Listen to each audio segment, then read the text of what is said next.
Hello everyone, welcome to another instalment of Hook, Line and Sinker, and today on the program, Andrew, a little bit of hunting and gathering. Often we will release the fish we catch on the program, but today we intend to go out and harvest the bounty of the sea. That's right, Nick. We're not actually fishing for a fish, we're fishing for one of Australia's favourite angling species. It's a cephalopod. That's a scientific name. It's a squid. This is a show about squid.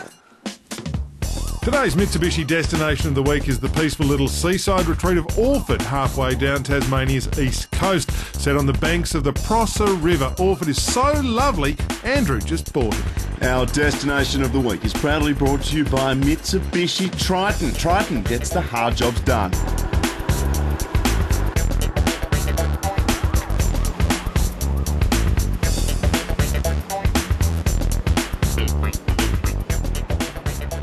Rigging up dives, and squid are not a particularly difficult species to catch, are they? I mean, when they're around. The key, Andrew, I think the key phrase to remember in all of this, yes, broken bottom. This pretty much works in the southern half of the continent, anywhere there. Broken bottom. How deep do you like to go? Sort of so you can see the bottom at least, Yep. so shallower than, say, 10 metres. So what we mean by broken bottom is patches of reef, weed, with a bit of sand thrown in amongst it. Perfect. That seems to be what your squid like. We're particularly targeting the southern calamari. That's right, because they're the best eating squid. But squid, I think, are like, there's more squid in the ocean than any other species of big things. They are, to some extent, the weeds of the sea. Now, some people might take offence to that, but they have a very short life cycle. Yeah, I think they only live for sort of 12 months or so, the calamari ones that we're fishing for. Yeah. So therefore they have to grow, so therefore they eat, and they eat a lot, and they're happy to eat something like that. That is just a squid jig. Yeah, they claim to be smart, but as we hopefully will show you, they're not that smart that you can't catch them.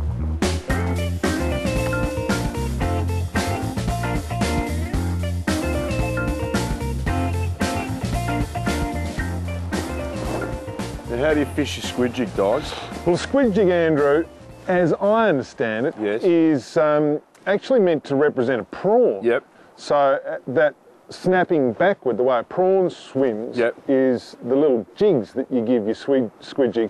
We're obviously here in Tassie, so I don't know how many prawns squids see, and it doesn't seem to matter too much, but obviously they're weighted so they sink. Yeah, the key I reckon is to have them down near the bottom. Yeah. If you fish them too quickly, they're up too high, and old Squiddy says, whatever. Yeah. But get them down to the substrate, a little bit of a jig.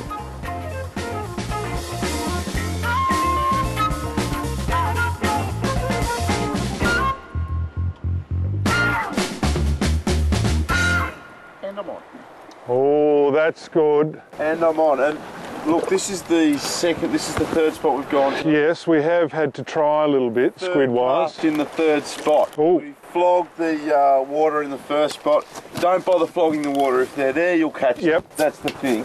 And if you look down here in the water, there is a beautiful southern calamari squid. Now, Nick, can you land this fish for me? Well, What I'd recommend is if you're going to go squid fishing, particularly if you're going to go and do a television program on squid fishing, you bring a landing net. Right.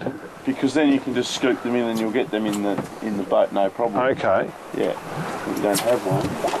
And the difficult thing about the squid is that they've got this ear. And it is cruel in terms of getting it on you and over everything, because it sticks, it stinks. Now,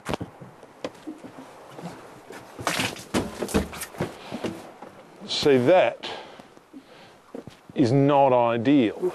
Look at all that. And this here, and if you don't get that off quickly, it never comes off. No, but I have a rule. What I like to do is tap the squid, and generally speaking, they've got 4 shots of ink. You've got to count them. So 1, 2, and then give them a little tap, 3, 4, tap again, 4. And then you can land them and they've run out of ink. This one hasn't. I have a vague concern. We have in Now, a third of a segment. Yep. Demonstrated. Pretty much gotten through everything we know about squid. Okay. So what are we going to talk about for the rest of the show? I think squid fishing lends itself to a more technically advanced method. Yes. Perhaps something in the radio controlled department. Yes, I think so too.